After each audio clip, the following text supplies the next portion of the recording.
하나님 주신 말씀 같이 보겠습니다. 이사야 7장 14절입니다. 구약성경 이사야 7장 14절 말씀, 한 절 말씀인데 우리 한음성으로 함께 봉독하도록 하겠습니다. 시작. 그러므로 주께서 친히 징조를 너희에게 주실 것이라. 보라, 처녀가 잉태하여 아들을 낳을 것이요 그의 이름을 임마누엘이라 하리라. 아멘. 예수님의 탄생과 관련해서 중요한 두 가지 신학적인 이슈가 있습니다. 하나는 성육신입니다. 하나님이신 예수님께서 이 땅에 육신의, 인간의 육신, 피조물에 몸을 입고 오셨다. 이 성육신이거든요. 예수님의 탄생과 관련해서 가장 중요한 어떤 그 신학적인 주제라면 이 성육신이고요. 또 하나가 바로 처녀인 마리아의 몸에서 예수님이 탄생하셨다. 동정녀 탄생입니다. 이 성육신과 동정녀는 예수님의 탄생과 관련된 가장 이 중요한 두 가지 기둥이라고 할 수가 있습니다. 근데 사실 이 두 가지 모두 다 우리 인간의 이성, 우리 인간의 상식이나 합리적인 이성으로 이해가 되지 않는 그런 내용들이죠. 다시 말하면 신의 영역입니다. 하나님께서 우리 인간의 역사에 조물주요 절대 주권자이신 하나님께서 인간의 역사에 개입하신 것을 보여주시는 거예요. 자, 오늘은 예수님의 동정녀 탄생에 대해서 좀 말씀을 나누고 싶은데, 오늘 우리가 읽은 이사야 7장 14절, 700년 후에 있게 될 예수님의 동정녀 탄생을 예고하고 있는 말씀이죠. 처녀가 잉태하여 아들을 낳을 것이요 그 이름을 임마누엘이라 하리라. 예수님 태어나기 700년 전에 주어진 말씀입니다. 자, 그래서 오늘 이 이사야 선지자가 어떤 맥락, 어떤 문맥 속에서 이 예언의 말씀을 하였으며 그게 오늘 21세기를 살아가는 저와 여러분에게 어떤 의미가 있는가, 어떤 메시지를 주고 있는가, 이 부분을 저희가 한번 나눠보도록 하겠습니다. 오늘 우리가 읽은 이사야 7장 14절은 아마 여러분이 교회 생활 하시면 성탄 때마다 늘 자주 들으시는 말씀일 것입니다. 근데 이사야 7장부터 이사야 12장까지 5장이 한 사건을 배경으로 하고 있습니다. 한 역사적 배경으로 이사야 7장부터 12장까지가 기록이 되었다는 말씀이에요. 자, 그러면 어떤 역사적인 배경이냐 하면 남유다 아하스 왕 때 어떤 일이 있었습니다. 자, 그럼 이 유다의 아하스 왕은 어떤 왕이었느냐? 자, 우리가 지난 주일까지 열왕기하 14장을 묵상했잖아요. 이 아하스 왕은 어디에 등장하냐면 열왕기하 16장에 등장합니다. 그러니까 저희가 한 1월 정도에 살펴보게 될 왕이에요. 오늘 저희가 맛보기를 하는 것입니다. 이 아하스 왕은 어떤 왕이었느냐 하면, 자, 열왕기하로 넘어가서 16장 2절부터 4절까지를 제가 한번 읽어보겠습니다. 아하스가 왕이 될 때 나이가 20세라 예루살렘에서 16년간 다스렸으나, 자, 성경이 아하스 왕을 지금 평가하기 시작하는 거예요. 조상 다윗과 같지 아니하였다. 느낌이 안 좋죠? 그의 하나님 여호와 보시기에 정직히 행하지 아니하고, 점점 뚜렷해집니다. 3절, 이게 중요해요. 이스라엘의 여러 왕의 길로 행하며, 남유다의 왕이에요. 근데 누구의 길을 따라갔다? 북이스라엘의 길을 따라갔다. 북이스라엘의 여러 왕의 길로 행했다. 무슨 말입니까? 여로보암의 길. 북이스라엘은 두 가지 길이 있어요. 하나는 여로보암의 길과 하나는 아합의 길이 있습니다. 여로보암은 금송아지를 만들어 놓고 이것이 지금까지 너희가 섬겼던 여호와 하나님이다. 그러니 예루살렘 성전으로 가지 말고 금송아지를 섬겨라. 이게 여로보암의 길이에요. 그 다음에 또 어떤 길이 있죠? 아합의 길이 있습니다. 아합은요, 금송아지 여호와 하나님 다 쳐버리고 이방에서 섬기던 아세라 바알이 우리 이제 하나님이다. 이 이스라엘은 크게 이 두 가지 길인데, 남유다의 아하스 왕이 이스라엘의 그런 길을 걸어갔다는 거예요. 그뿐이 아닙니다.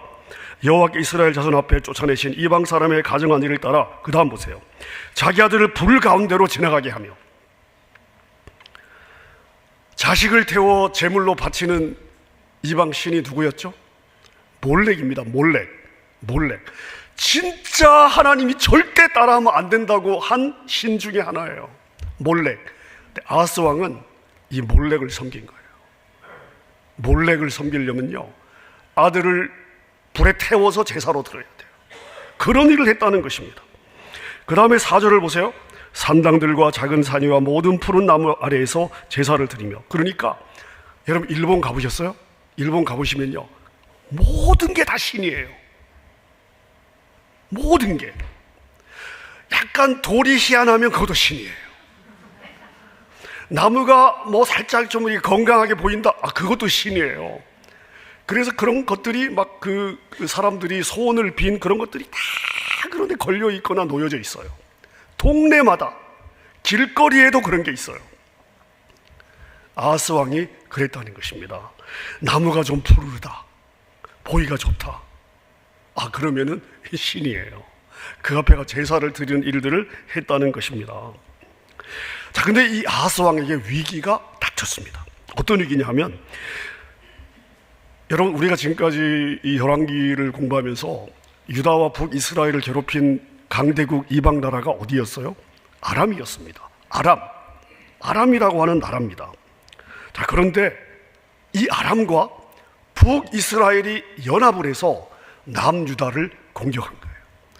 아람의 공격을 막기도 버겁은데, 그리고 북이스라엘과 전쟁을 해도 버거운데, 두 나라가 연합을 해서 남유다를 쳐들어와서 예루살렘을 에워싸게 됩니다. 2절입니다. 이사야 오늘 본문의 2절입니다. 어떤 사람이 다윗의 집에 알려 이르되, 왕에게 알린 거예요. 아람이 에브라임과 동맹하였다. 에브라임은 북이스라엘의 또 다른 이름이에요. 에브라임이 북이스라엘 10지파의 장자 지파이기 때문에 북이스라엘을 성경이 에브라임이라고도 이야기를 하거든요. 아람이 에브라임과 동맹하였다 하였으므로 이야기를 듣고 왕의 마음과 그의 백성의 마음이 어떻게 됐어요? 숲이 바람에 흔들림같이 흔들렸다. 여러분, 숲에 나무가 많잖아요. 바람이 불면요, 이리 흔들렸다 저리 흔들렸다 그러지 않습니까?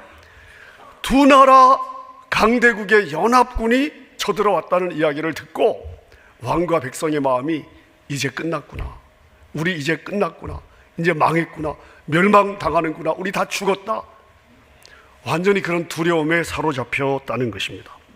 자, 근데 이때 하나님이 이사야 선지자를 통해서 메시지를 주십니다. 어떤 메시지를 주시냐면, 자, 이사야 7장 4절입니다. 그에게 이르기를, 하나님 이사야에게 말씀하시는 거예요.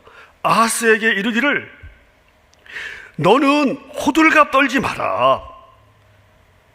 르신과 아람과 르말리아의 아들이 이거다 연합군의 왕들 우두머리들이에요.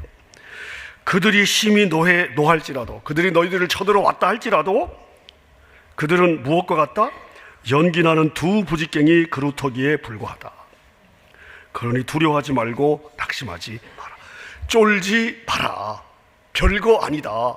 너희 눈에 강해 보이지만 부직갱이 같다라고 말씀하시는 거예요. 부직갱이가 뭔지 아십니까? 부직갱이. 우리 연세 드신 분들, 옛날 시골 생활 하신 분들 아마 아실 거고요. 도회지에서 크신 분들은 부직갱이가 뭔지 잘 모르실 수도 있습니다. 저희 시골에 살 때 전기가 없었어요. 5학년 때, 5학년 말에 전기가 들어왔거든요. 그러면 전기 없죠? 그 시절에 연탄이 어디 있습니까? 다 산에 가서 나무를 해다가 이제 아궁이에다가 나무를 넣고 태워가지고 방에 구들장도 데펴서 겨울을 나고, 그 아궁이에 솥을 얹어서 거기 밥 해 먹고 다 그렇게 했잖아요. 솥뚜껑에다가 생선 튀겨 먹고 다 그렇게 했단 말입니다. 자, 그러면 여러분 나무를 해서 아궁이에 넣어요? 그러면 나무가 타잖아요. 그럼 여러분이 손 집어넣어서 나무를 이렇게 하세요? 아니죠.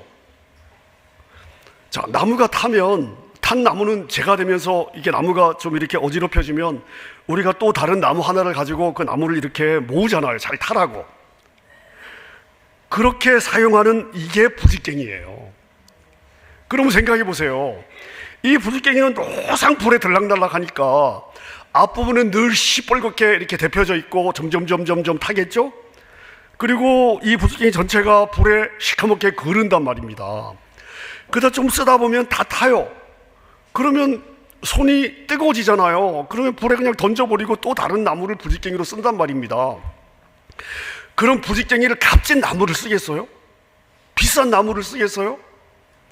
가치가 있는 나무를 쓰겠어요? 아니죠. 그냥 대충 쓰다가 버리는 게 부직갱입니다. 아무 쓸모가 없어요. 가치가 없는 게 부직갱이에요.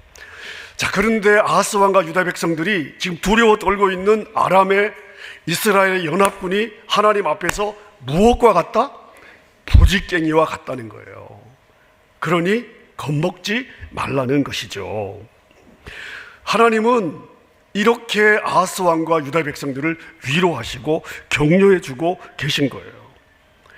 여러분, 사실 왕이 이 정도로 우상을 숭배하고 자기 아들을 우상에게, 이방신에게 불에 태워 제물로 드릴 정도다.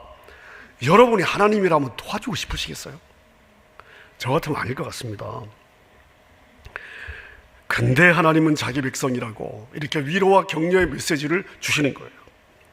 자, 근데 여러분, 이 아하스와 유다 백성들은 하나님이 이런 말씀을 주시는데도 불구하고 계속해서 믿지 않고 두려워하고 있습니다. 그래서 하나님이 이사야 선지자를 통해서 어떤 말씀을 주시냐 하면 11절입니다. 너는, 아하스 왕에게 이야기하는 거예요. 너는 너의 하나님 여호와께 한 징조를 구하되 깊은 데에서부터 높은 데까지 구하라. 자, 이게 무슨 말이냐 하면, 여러분, 사사기의 기드온 사건 아십니까? 하나님이 기드온을 불렀을 때 기드온이 자기는 너무 부족한데 하나님이 이스라엘의 지도자가 되라고 하니까 이게 진짜 하나님의 뜻인지 아닌지 잘 모르겠는 거예요. 그래서 양털을 이렇게 모아놓고 하나님 앞에 징조를 구하죠. 하나님, 자, 밤에 제가 이렇게 양털을 놓을 테니까 이 양털은 안 젖고 마른 상태로 있고 주변 땅이 다 젖게 해주십시오. 그러면 하나님이 진짜 나를 불렀는지 제가 확인하겠습니다. 아침에 일어났더니 주변 땅은 다 젖어 있고 양털만 말라 있는 거예요. 기도원이 그래 확신이 없으니까 또 하죠. 하나님, 반대로 해주십시오. 이번에는 양털만 젖고 주변 땅은 다 마르게 해주십시오. 하나님 그렇게 해주셨어요. 기도원이 이 징조를 받고, 아, 내가 참 하나님이 그래 나를 부르셨구나, 컨펌을 하잖아요. 이게 징조예요. 하나님이 아하스 왕에게 높은 데부터 뭐 깊은 데까지, 이건 뭐냐면 무슨 징조라도 나한테 요구해봐라. 내가 뭐든지 내가 확인해 줄게. 적의 연합군이 아무리 많아도 두려워하지 말고 내가 너를 도울 텐데, 너를 도와준다는 내 말이 잘 안 믿어진다면 무엇이든 징조를 한번 나한테 요구해봐. 뭐든지. 그리고 내가 그 징조대로 해주면, 아, 하나님이 진짜 우리를 지켜주시겠구나, 그 징조를 보고 내가 주는 이 약속을 믿어라. 이렇게 하나님께서 말씀을 하신 거예요. 여러분, 얼마나 감사한 일입니까? 하나님께서 내가 너를 보호해 줄 거야, 이 마음이 얼마나 확고하셨으면 무슨 징조라도 한번 구해봐라. 그리고 내가 그 징조대로 해주면 내 말을 좀 믿어, 겁먹지 말고, 이렇게 말씀을 하셨겠냐고요. 자, 근데 아하스 왕이 뭐라고 대답을 하느냐? 12절입니다. 아하스가 이르되 나는 구하지 아니하겠나이다. 나는 여호와를 시험하지 아니하겠나이다 한지라. 요즘 우리 토요 새벽에 예수님이 받으신 세 가지 시험을 가지고 우리가 묵상을 하고 있는데요. 두 번째 시험에서 예수님께서 성전 꼭대기에 올라가서 뛰어내려 하나님이 너 발을 보호해 주실 거야 라고 마귀가 제안을 하니까 예수님이 뭐라고 그래요? 하나님을 시험하지 마라. 물리치셨거든요. 하나님을 시험하지 마라. 우리가 이 말씀으로 한 서너 줄을 묵상을 지금 하고 있습니다.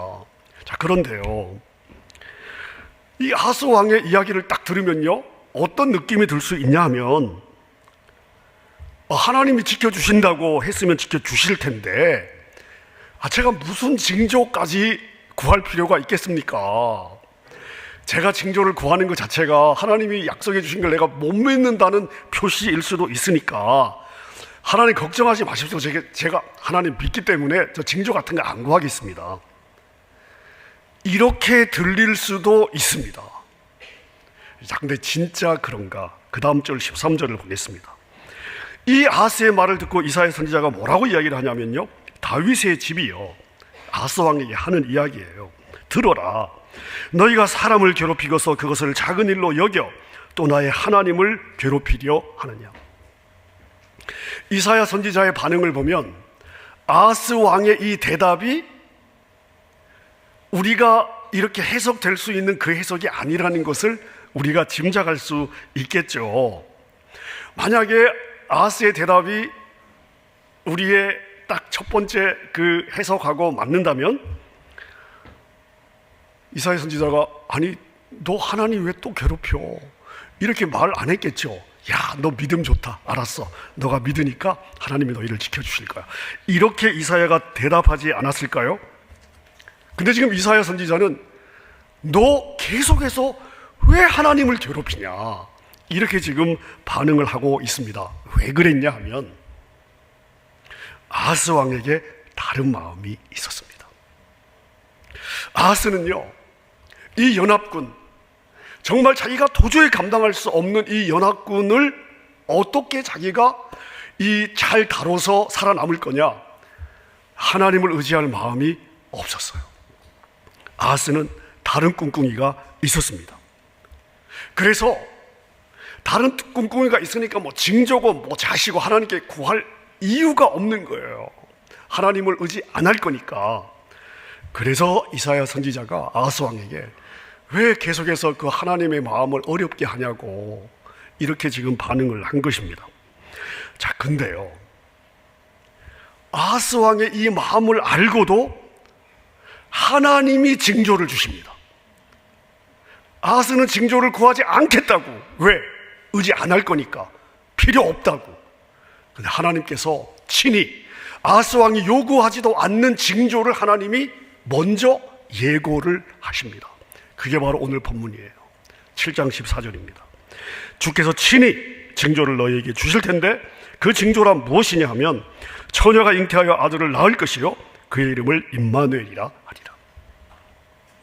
자, 무슨 의미인가 하면요, 여러분, 처녀가 아들을 어떻게 낳냐고요? 본 적이 있으세요?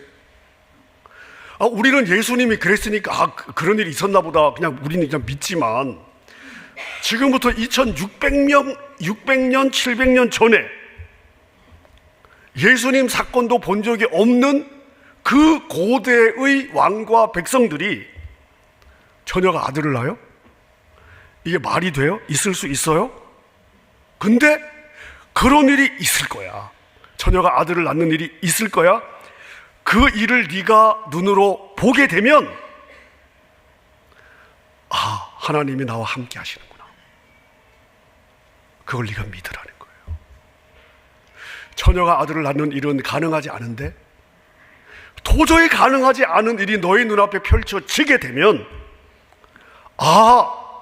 하나님이 나와 함께 하시는구나. 그걸 믿으라는 거예요.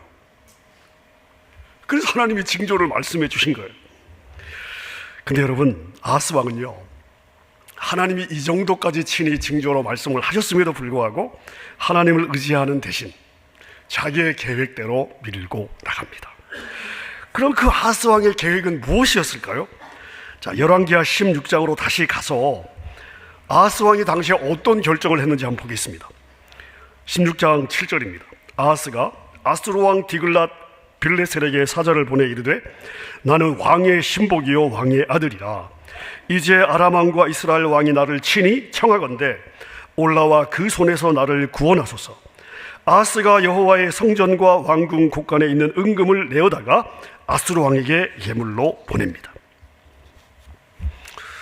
여러분, 지금까지 남유다와 북이스라엘을 힘들게 하고 계속 공격하고 침공하고 침략하고 어렵게 했던 나라가 아람이라고 말씀을 드렸죠. 아람. 이 아람이 지금 어느 나라인지 아세요? 아람? 최근 아주 그 매스컴의 뉴스에 핫하게 올라오는 중동의 나라입니다. 남유다가 있고요, 북쪽에 북이스라엘이 있고요, 그 북이스라엘에 지금 그 골란 고원 너머에 어느 나라가 있죠? 시리아가 있습니다. 최근에 54년 동안 독재했던 그 아사드 왕조가 그 반군에게 무너지고 모스크바로 도망가고 이스라엘이 지금 시리아에 무기 고 다 폭격하고 지금 막 매스컴에서 지금 계속 나오잖아요. 그 시리아가 바로 아람 나라예요. 지금까지 아람이 주인공이었단 말이에요. 강대국이었단 말이에요. 자, 그런데 지금 이 아하스 왕 시기에 국제 정세의 변화가 있었습니다. 아람은요 점점 쇠약해지고 그 다음에 지는 해였죠. 뜨는 해가 있었어요. 뜨는 해가 누구냐? 바로 아수르였습니다. 아수르. 자, 그래서 지금부터 여러분 계속해서 지금까지 계속 아람이 이 이스라엘 유다를 괴롭혔다면 이제 아수르가 괴롭히기 시작해요. 그 출발 지점이 바로 이 16장 바로 이 지점입니다. 아하스는 보이지 않는 하나님 대신에 지금 뜨고 있는 아수르를 의지하기로 결정한 거예요. 그리고 아하스 왕의 이런 어리석은 결정, 하나님을 믿지 않고 의지하지 않는 이 불신의 결정에 대해서 하나님의 계속되는 경고의 메시지, 이 메시지가 이사야 7장부터 12장까지 이어지고 있는 거예요. 그래서 한 패키지, 한 사건을 배경으로 한 예언의 말씀이다. 이렇게 제가 말씀을 드렸습니다.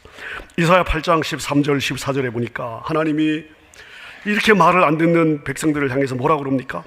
만군의 여호와 그를 너희가 두려워하며 무서워할 자로 삼아야 된다. 그가 너희의 성소가 되실 거야.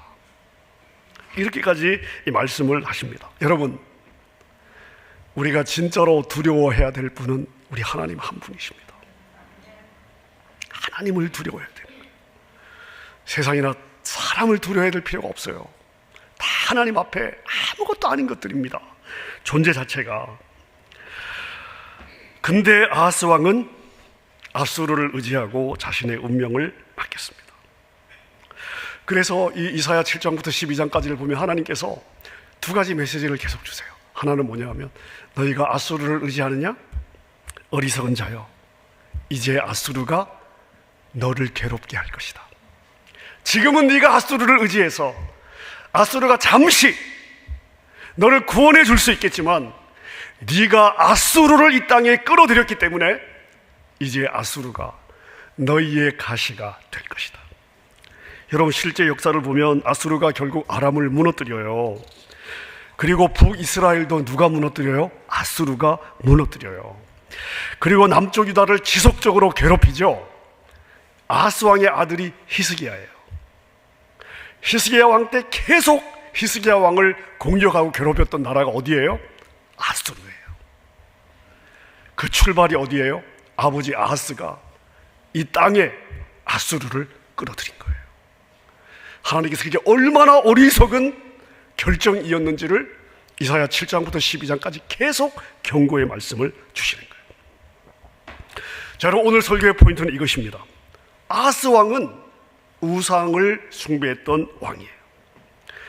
어려움을 당했을 때 하나님은 친히 징조까지 주시면서 두려워하지 말고 놀라지 마라, 내가 너희를 지켜줄 거야, 그렇게 말씀을 하셨지만 아하스는 하나님을 의지하기보다 눈에 보이는 아수르를 의지했습니다. 그 아수르 때문에 나라가 어렵게 될 것도 모르고요, 아수르를 의지했습니다. 자, 근데 더 놀라운 사실은 뭐냐? 아하스 왕의 이런 말도 안 되는 불신 가운데서도 하나님은요 계속해서 지속적으로 그래도 내가 너희와 함께 할 거야, 그래도 내가 너희를 지켜줄 거야 약속하고 있습니다. 오늘 이사야 7장 14절 이 징조로 주신 말씀이 그거고요. 그 다음에 심판의 메시지, 경고의 메시지를 계속 주시는 가운데서도 이사야 11장을 보면 진짜 놀라운 예언의 말씀을 주십니다. 이사야 11장 1절과 2절을 제가 읽어보겠습니다. 이새의 줄기에서 한 싹이 나며, 이새가 누구예요?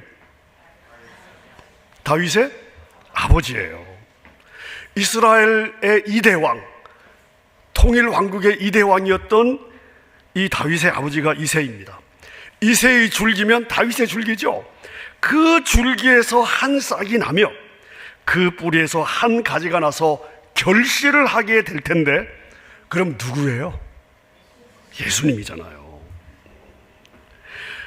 메시아로 오실 예수 그리스도, 지혜와 총명의 영, 모략과 재능의 영, 지식과 여호와를 경외하는 영이 충만한 메시아, 이 메시아에 대한 약속, 이 불신왕, 하나님을 의지하지 않는 왕에게 우리 하나님은 메시아의 약속까지 주시면서 하나님을 의지하라고, 연합군을 두려워하지 말라고, 세상을 두려워하지 말라고, 부지깽이와 같다고 말씀을 주시는 거예요.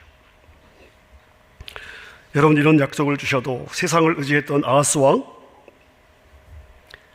임마누엘, 내가 너와 함께 한다, 겁먹지 마라, 끊임없이 이렇게 말씀을 주시는 하나님을 보면서 여러분 무엇을 느끼십니까? 여러분, 제가 하나님이라면요, 아하스 왕이나 유다 백성 같이 살면요, 죽든 말든 망하든 말든 그냥 별로 관심 안 가질 것 같습니다. 제가요, 기분이 나빠서라도요 내버려 둘 것 같습니다. 제 마음만 그런가요? 아마 제가 성질이 못돼서 좀 그럴 수도 있습니다. 근데 여러분, 우리 하나님의 마음은요, 인간 목사의 마음과 너무 다르잖아요. 처녀가 잉태하여 아들을 낳을 것이요, 이게 내가 너와 함께하는 임마누엘의 증거다. 나를 믿고 두려워하지 마라. 너희 조상 다윗의 줄기, 이새의 줄기에서 메시아가 나올 거야. 결국 너는 구별된 자야. 너는 승리할 거야. 쫄지 마라. 이런 메시지를 계속해서 주고 있습니다. 여러분, 로마서 5장 8절은요 우리를 향한 하나님의 마음을 이렇게 표현하고 있습니다. 우리가 아직 죄인 되었을 때에 그리스도께서 우리를 위하여 죽으심으로 하나님께서 우리에 대한 자기의 사랑을 확증하셨대요. 여러분, 우리 사람은요 내가 사랑할 만해야 사랑하잖아요. 나에게 손해가 된다 싶으면 가까이 안 하죠. 나에게 유익이 되면 가까이 합니다. 더군다나 이 사람이 범죄자라면 여러분 가까이 하시겠어요? 하나님은 우리가 여전히 죄인 되었을 때에, 근데 죄인이요, 자기가 죄인인지도 몰라요. 앞뒤 분별을 못해요. 여러분, 우리가 그런 상황일 때에 그런 우리를 하나님이 사랑해 주신 거예요. 그 사랑을 어떻게 보여주셨어요? 가장 귀한, 가장 자신에게 귀한, 여러분에게 가장 귀한 존재가 자식이듯이 우리 하나님 가장 귀한 아들 예수님을 우리를 위해 죽이신 거예요. 우리의 사랑, 우리를 향한 사랑을 그렇게 확증시켜 주신 것입니다. 여러분, 이사야를 통해 아하스 왕에게 주셨던 이 동정녀의 예언이 마태복음 1장 천사가 나타나서 요셉에게 이야기할 때 성취가 되잖아요. 마태복음 1장 23절 보십시오. 우리 같이 한번 읽어볼까요? 시작. 보라, 처녀가 잉태하여 아들을 낳을 것이요, 그의 이름은 임마누엘이라 하리라. 이를 번역한 즉 하나님 우리와 함께 계시다 합니다. 여러분, 그렇다면 동정녀의 몸에서 태어난 예수님을 보면서 우리 이 성탄의 시즌에 동정녀의 몸으로 태어나신 예수님, 이사야 7장 14절의 예언을 하나님께서 이루셨구나. 그럼 우리 매년 돌아오는 성탄의 때마다 우리는 무엇을 확인해야 되겠습니까? 두 가지를 확인해야 돼요. 첫째는 뭐냐면요, 하나님의 약속은 반드시 이루어진다.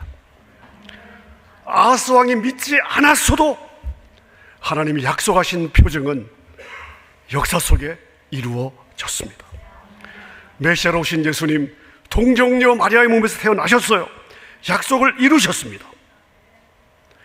우리 하나님이 한 번 하신 약속은요 반드시 이루어지는 줄로 믿습니다. 하나님의 약속은 반드시 이루어진다. 성탄의 때마다 우리가 확인해야 되고요. 두 번째는 뭐냐 하면, 예수님의 탄생을 볼 때마다 우리는 어떤 메시지를 받아야 되냐 하면, 하나님은 임마누엘의 하나님, 이 하나님을 의지해야 된다. 이걸 확인해야 돼요. 아하스 왕은 어려움을 만났을 때 인간적인 방법을 의지했어요. 사람을 의지했습니다. 하지만 예수님이 이 땅에 오셨다는 사실 자체가 하나님이 우리와 함께 계시다, 임마누엘의 약속, 하나님의 이 약속의 증거가 되는 거예요. 우리가 잘 아는 시편 146편에 보면 이런 말씀이 있습니다. 귀인들, 땅에서 존귀한 자잖아요. 땅에서 우리 봤을 때 참 저 사람은 존귀한 자다. 근데 그런 사람들을 의지하지 말고 도울 힘이 없는 인생도 의지하지 말지니 그의 호흡이 끊어지면 흙으로 돌아가서 그날에, 호흡이 끊어지는 그날에 그의 생각이 소멸하리로다. 우리 인생 아닙니까? 5절 보세요. 5절 같이 읽습니다. 야곱의 하나님을 자기의 도움으로 삼으며 여호와 자기 하나님에게 자기의 소망을 두는 자는 복이 있다. 아멘입니까? 성탄의 때마다 우리는 우리 하나님은 임마누엘 하신다는 것을 기억해야 돼요. 여러분을 힘들게 하는 것이 무엇입니까? 여러분 앞에 산처럼 놓여 있는 장애물이 무엇입니까? 여러분, 우리 주님 앞에서는요, 한낱 부지깽이와 같다는 것을 생각하셔야 돼요.